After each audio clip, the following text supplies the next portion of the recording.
Right now, if the temperature in your room dropped 10 degrees, you'd reach for a thermostat. Maybe a blanket. Maybe you'd just complain about it online. You wouldn't think twice. But 20,000 years ago, a 10-degree drop could end your bloodline. The cold wasn't an inconvenience, it was a predator. And to survive it, your ancestors did things that would horrify you. This isn't a story about mammoths and spears. Not really.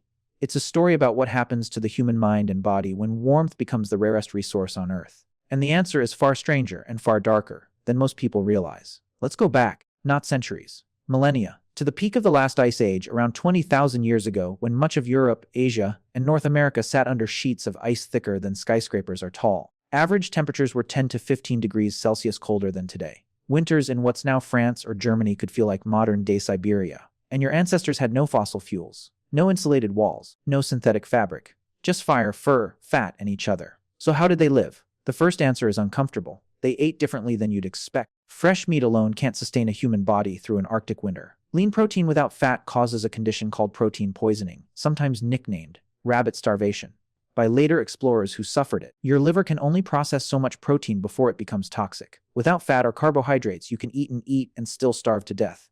Archaeologist John Speth has spent decades studying Ice Age diets, and his research shows something striking. Paleolithic hunters weren't chasing meat, they were chasing fat, bone marrow, brain tissue, organ fat around the kidneys and heart. These were the prized parts of any kill, prioritized over muscle meat, because fat meant survival and muscle meat alone meant a slow, wasting death. This is why so many ancient sites are littered with smashed, splintered animal bones. Your ancestors weren't just butchering. They were cracking open every bone they could find to extract the marrow inside, down to the last fragment.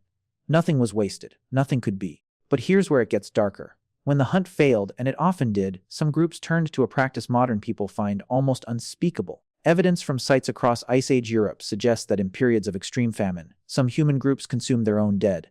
Not out of ritual, not out of cruelty, out of arithmetic. A body that could no longer feed itself could still, in its final act, feed the group that remained. Paleoanthropologist Eric Trinkaus, who has spent his career examining Neanderthal and early modern human remains, has documented cut marks on ancient human bones that mirror the exact butchery patterns used on animal carcasses. The same tools, the same technique, the same intention. Does that horrify you? It should. But try, for a moment, to sit inside the mind of someone making that choice. Your children are starving. The ground is frozen too hard to bury the dead. Waste is not a moral failing out there. It's a death sentence for someone else in the group. Under those conditions, the boundary between the sacred and the practical doesn't just blur, it disappears. There's a second, quieter darkness here too. Anthropological and ethnographic records from more recent Arctic-adjacent societies, including groups facing extreme famine in the far north, describe something almost too painful to say plainly: the abandonment of the very old, and in the most extreme famines, decisions about which infants a group could not afford to keep alive. This wasn't cruelty for its own sake. It was a brutal calculation made by people who loved their families, in a world where keeping everyone alive was sometimes simply not possible. Modern researchers studying hunter-gatherer band dynamics believe these decisions weren't made lightly and weren't made often. But they happened, because the alternative, in the deepest cold, was everyone dying instead of some. Now here's the twist you didn't expect. The cold didn't just change what your ancestors ate, it changed what they looked like. Trenton Holliday, a biological anthropologist who studies human body proportions across climates, has shown that Neanderthals and cold, adapted early humans evolved shorter limbs and stockier torsos compared to populations from warmer regions. It's the same rule that governs polar bears versus desert foxes. A compact body loses less heat.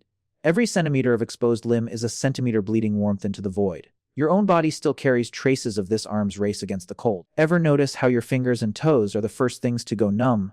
That's not a flaw. That's a feature. When your core temperature drops, your blood vessels constrict at the extremities on purpose, sacrificing your fingertips to protect your heart, lungs, and brain. Your body is still running an Ice Age survival protocol right now every single time you step outside without a coat. And then there's fire. You take it for granted. A lighter, a match, a stove with an ignition switch. But controlled fire was arguably the single most important survival technology your ancestors ever developed. Anthropologist Richard Wrangham has argued that access to fire didn't just provide warmth. It fundamentally reshaped human biology, allowing for cooked food that was easier to digest, freeing up energy that would otherwise go toward digestion and redirecting it toward the brain. Without fire through an Ice Age winter, there was no survival at all.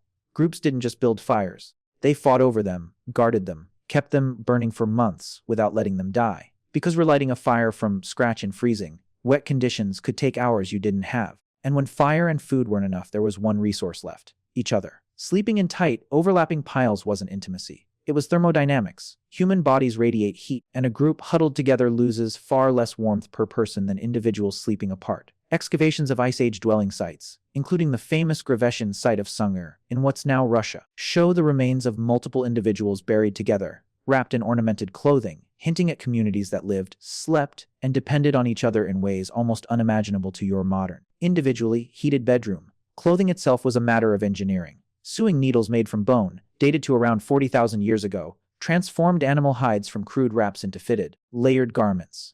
This single tool, a sliver of bone with a hand-drilled eye, may have done more to save human lives through the Ice Age than any weapon ever built. So what does all of this mean for you? It means the comfort you feel right now, sitting somewhere warm, never wondering whether tonight's cold might kill someone you love, is an almost impossibly recent privilege. For the overwhelming majority of human existence, warmth wasn't a background condition of life. It was the central, daily, terrifying negotiation of survival. It means the instinct you feel to gather close to people you trust when things get hard isn't sentimentality. It's an inherited survival strategy, carved into you by ancestors who learned, the hard way, that isolation in the cold was a death sentence. And it means that somewhere in you, beneath the thermostat and the blanket and the heated seat in your car, there's still a body-running code written 20,000 years ago. Code that constricts your fingers first. Code that craves fat over lean meat when you're truly starving. Code that pulls you toward warm bodies when the temperature drops and the lights go out. The darkest things your ancestors did to survive the cold weren't signs of savagery. They were the price of a world with no other options. And the fact that you're here, reading this, in a warm room with a full stomach, and family you never had to choose between, means that somewhere back along that frozen, brutal chain, enough of those choices were made correctly. Tonight, when you turn up the heat without a second thought, remember what that switch actually replaced.